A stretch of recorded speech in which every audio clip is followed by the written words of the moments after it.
നമസ്കാരം.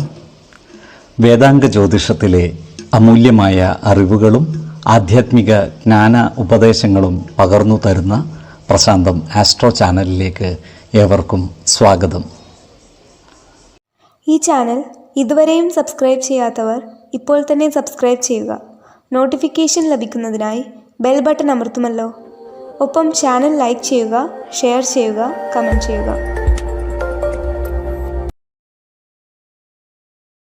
കൊല്ലവർഷം 1199 മിഥുന സംക്രമം ഉത്രം നക്ഷത്രത്തിലാണ്. മിഥുനം 1-ാം തീയതിയിലെ ഗ്രഹനില അനുസരിച്ച് മേടം രാശിയിൽ കുജനും, എടവത്തിൽ സർവേശ്വരകാരകനായ വ്യാഴവും, മിഥുനം രാശിയിൽ ആദിത്യനും ബുധനും ശുക്രനും, കന്നിയിൽ ചന്ദ്രനും കേതുവും, കുംഭം രാശിയിൽ ശനിയും ഗുളികനും, മീനത്തിൽ രാഹുവും സ്ഥിതി ചെയ്യുന്നു. അത്തം നക്ഷത്രത്തിൽ ജനിച്ചവർക്ക് മിഥുനമാസം ഗുണഫലങ്ങൾ കൂടിയിരിക്കും. ഈ നക്ഷത്രക്കാർക്ക് കർമ്മ മേഖലകളിൽ കാര്യങ്ങൾ അനുകൂലമായിരിക്കും. ഏത് കാര്യത്തിലായാലും ഉചിതമായ തീരുമാനങ്ങളെടുത്ത് അതിനനുസരിച്ച് പ്രവർത്തിക്കുവാൻ ഇവർക്ക് സാധിക്കുന്നതുമാണ്.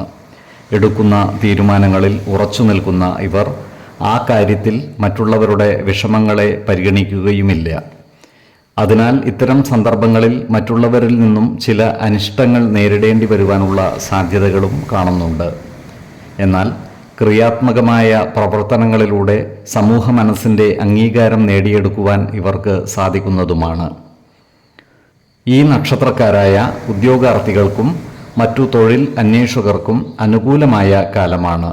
ഇവർക്ക് സർക്കാർ, അർദ്ധ സർക്കാർ സ്ഥാപനങ്ങളിലോ മറ്റു സ്വകാര്യ സ്ഥാപനങ്ങളിലോ ജോലിയിൽ പ്രവേശിക്കുവാൻ സാധിക്കുന്നതുമാണ്.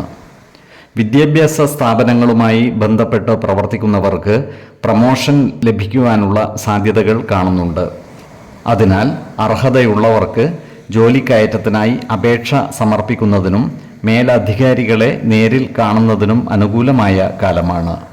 ഈ നക്ഷത്രക്കാരായ ബിസിനസ്സുകാർക്ക് കാര്യങ്ങൾ അത്ര അനുകൂലമല്ല. ബിസിനസ്സിൽ സാമ്പത്തിക നഷ്ടങ്ങൾ വന്നു ചേരുവാനുള്ള സാധ്യതകൾ കാണുന്നുണ്ട്. അതിനാൽ ബിസിനസ്സിൽ പുതിയ നിക്ഷേപങ്ങൾ നടത്തുമ്പോഴും പുതിയ മാറ്റങ്ങൾ കൊണ്ടുവരുമ്പോഴും ജാഗ്രത പാലിക്കുന്നത് ഗുണകരമായിരിക്കും. എന്നാൽ കാലത്തിനനുസരിച്ചുള്ള സാങ്കേതിക വിദ്യകൾ ബിസിനസ് രംഗത്ത് കൊണ്ടുവരുന്നതിനും മറ്റും ഇവർ പരിശ്രമിക്കുന്നതായി കാണാം. ഈശ്വര കടാക്ഷത്താൽ എല്ലാ പ്രതിസന്ധികളെയും മറികടക്കുവാൻ ഇവർക്ക് സാധിക്കുന്നതുമാണ്. 5, 14, 26 തീയതികൾ അനുകൂലമാണ്. ചിത്തിര നക്ഷത്രത്തിൽ ജനിച്ചവർക്ക് മിഥുന മാസം പൊതുവെ ഗുണഫലങ്ങൾ കൂടിയിരിക്കും. ഈ നക്ഷത്രക്കാർക്ക് കർമ്മ മേഖലയിൽ കാര്യങ്ങൾ അനുകൂലമാണ്. ക്രിയാത്മകമായ പ്രവർത്തനങ്ങളിലൂടെ സമൂഹത്തിൽ ഉന്നതിയും പദവിയും ലഭിക്കുവാനുള്ള സാധ്യതകൾ കാണുന്നുണ്ട്.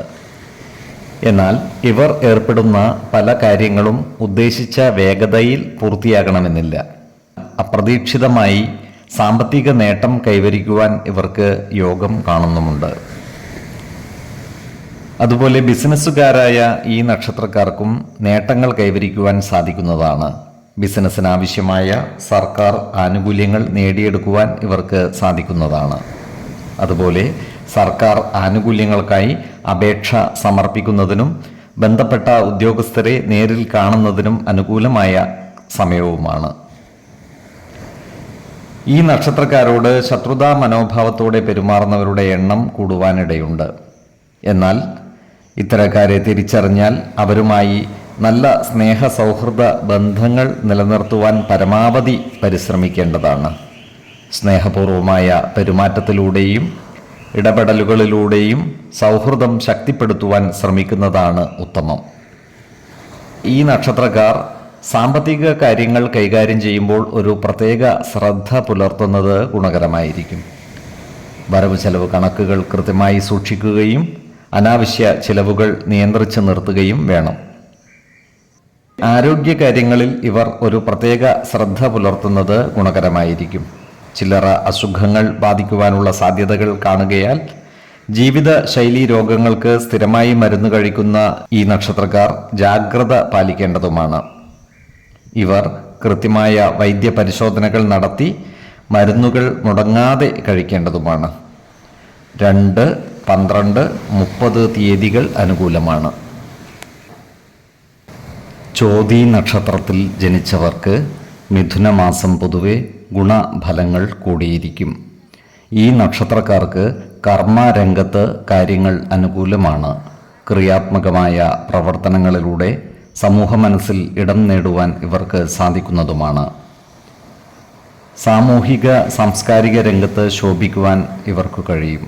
ഇവർക്ക് വിവിധ മേഖലകളിൽ നിന്നും സാമ്പത്തിക നേട്ടം കൈവരിക്കുവാനും സാധിക്കുന്നതാണ്. അതുപോലെ പുതിയ പുതിയ വിഷയങ്ങളിൽ നിരവധി അറിവുകൾ നേടുവാൻ ഇവർക്ക് സാധിക്കുന്നതുമാണ്. എന്നാൽ ഏറ്റെടുക്കുന്ന ചില പ്രവർത്തനങ്ങളിൽ അലസത കാണിക്കുവാനുള്ള സാധ്യതകൾ കാണുന്നുണ്ട്. അതിനാൽ അത്തരം സന്ദർഭങ്ങളിൽ ഊർജ്ജസ്വലത വീണ്ടെടുത്ത് ആത്മവിശ്വാസത്തോടെ മുന്നേറുവാൻ പരിശ്രമിക്കേണ്ടതുമാണ്. ശത്രുതാ മനോഭാവത്തോടെ പെരുമാറുന്നവരെ അനായാസം പരാജയപ്പെടുത്തുവാൻ ഇവർക്ക് സാധിക്കുന്നതുമാണ്. അതുപോലെ അത്തരക്കാരെ തിരിച്ചറിഞ്ഞാൽ അവരുമായി നല്ല സൗഹൃദം നിലനിർത്തുവാൻ പരിശ്രമിക്കുകയും വേണം. ഏതൊരു ശത്രുവിനെയും സ്നേഹം കൊണ്ടു കീഴടക്കുന്നതാണ് ബുദ്ധി. ഈ നക്ഷത്രക്കാർക്ക് പുതിയ ഭൂമി കൈവശം വന്നു ചേരുവാനുള്ള സാധ്യതകൾ കാണുന്നുണ്ട്. പുതിയതായി ഭൂമി വാങ്ങുന്നവർക്കും അനുകൂലമായ കാലമാണ്. എന്നാൽ വാങ്ങുന്ന ഭൂമിയുടെ നിയമസാധുതകൾ കൃത്യമായി മനസ്സിലാക്കേണ്ടതാണ്. വിശ്വാസികളായവർ ഭവന നിർമ്മാണത്തിനായി ഭൂമി വാങ്ങുമ്പോൾ വാസ്തു പരിശോധന കൂടി നടത്തി ഗുണദോഷ വിചിന്തനം നടത്തേണ്ടതുമാണ്. ആവശ്യമെങ്കിൽ ജ്യോതിഷ പ്രശ്നചിന്ത ചെയ്ത് ഭൂമിയുടെ ഈശ്വരാധീനം വിലയിരുത്തുന്നതും ഗുണകരമായിരിക്കും. ഈ നക്ഷത്രക്കാർ ആരോഗ്യകാര്യങ്ങളിൽ ഒരു പ്രത്യേക ശ്രദ്ധ പുലർത്തുന്നത് ഗുണകരമായിരിക്കും. പ്രത്യേകിച്ചും ഹൃദ്രോഗത്തിന് മരുന്ന് കഴിക്കുന്നവർ കൃത്യമായ വൈദ്യ പരിശോധനകൾ നടത്തേണ്ടതും മരുന്നുകൾ മുടങ്ങാതെ കഴിക്കേണ്ടതുമാണ്. 6, 18, 26 തീയതികൾ അനുകൂലമാണ്. വിശാഖം നക്ഷത്രത്തിൽ ജനിച്ചവർക്ക് മിഥുനമാസം പൊതുവെ ഗുണദോഷ സമ്മിശ്രമായിരിക്കും. ഈ നക്ഷത്രക്കാർ അവരുടെ പല ആഗ്രഹങ്ങളും നടപ്പിലാക്കുന്നതിനായി പരിശ്രമിക്കുന്നതാണ്. ഇവർ ഏറ്റെടുക്കുന്ന പല കാര്യങ്ങളിലും വിജയം വരിക്കുവാനുള്ള യോഗവും കാണുന്നുണ്ട്. ചില സാഹസിക പ്രവൃത്തികളിൽ ഇവർ ഏർപ്പെടുന്നതായും കാണാം. എന്നാൽ അത്തരം സന്ദർഭങ്ങളിൽ ദേഹ സുരക്ഷയെക്കുറിച്ച് കൃത്യമായും ബോധവാന്മാരാകേണ്ടതുമാണ്. ഈ നക്ഷത്രക്കാർ ഭൂമി വാങ്ങുവാനുള്ള കാര്യങ്ങളുമായി മുന്നോട്ട് നീങ്ങുന്നതാണ്. എന്നാൽ വാങ്ങുന്ന ഭൂമിയുടെ നിയമസാധുതകൾ കൃത്യമായി മനസ്സിലാക്കേണ്ടതുമാണ്.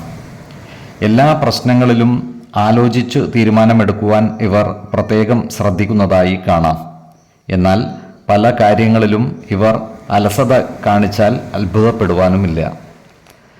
കുടുംബ സ്വത്ത് ഭാഗം വെക്കുന്നതുമായി ബന്ധപ്പെട്ട പ്രവർത്തനങ്ങളിൽ സജീവമായി പങ്കുചേരുന്നതാണ്. എന്നാൽ കുടുംബ ജനങ്ങളുമായി നല്ല സ്നേഹ സൗഹൃദ ബന്ധങ്ങൾ നിലനിർത്തുവാൻ പരമാവധി പരിശ്രമിക്കുകയും വേണം. ജീവിത പങ്കാളികളുടെ വീട്ടുകാരുമായി ചില്ലറ അഭിപ്രായ വ്യത്യാസങ്ങൾ വന്നുചേരുവാനുള്ള സാധ്യതകളും കാണുന്നുണ്ട്. അത്തരം സന്ദർഭങ്ങളിൽ ആത്മസംയമനം പാലിച്ച് മുന്നോട്ട് നീങ്ങുവാൻ പരിശ്രമിക്കേണ്ടതുമാണ്. അനാവശ്യ ഭാഷണങ്ങളും ഇടപെടലുകളും ഒഴിവാക്കി മുന്നോട്ട് നീങ്ങേണ്ടതുമാണ്. ഈശ്വര കടാക്ഷത്താൽ എല്ലാ പ്രതിസന്ധികളെയും മറികടക്കുവാൻ ഇവർക്ക് സാധിക്കുന്നതുമാണ്. 4, 12, 26 തീയതികൾ അനുകൂലമാണ്. ഈ നക്ഷത്രക്കാർ ജനിച്ച സമയത്തെ അടിസ്ഥാനമാക്കിയുള്ള ജാതകത്തിലെ ലഗ്ന രാശിയുടെയും ലഗ്ന അധിപന്റെയും സ്ഥിതിയും ശുഭപാപ ഭാവങ്ങളുടെ സ്ഥിതിയും ഓരോ രാശിയിലെയും ഗ്രഹങ്ങളുടെ സ്ഥിതിയും അനുസരിച്ച് ഇവരുടെ പൊതുഫലത്തിൽ ഏറ്റക്കുറച്ചിലുകൾ ഉണ്ടാകുവാനിടയുണ്ട്. കുടുംബ ദേവതകളെയും ഇഷ്ടദേവതകളെയും ഉപാസിക്കുന്നത് ഇവർക്ക് ആയുരാരോഗ്യ സൗഖ്യമേകും.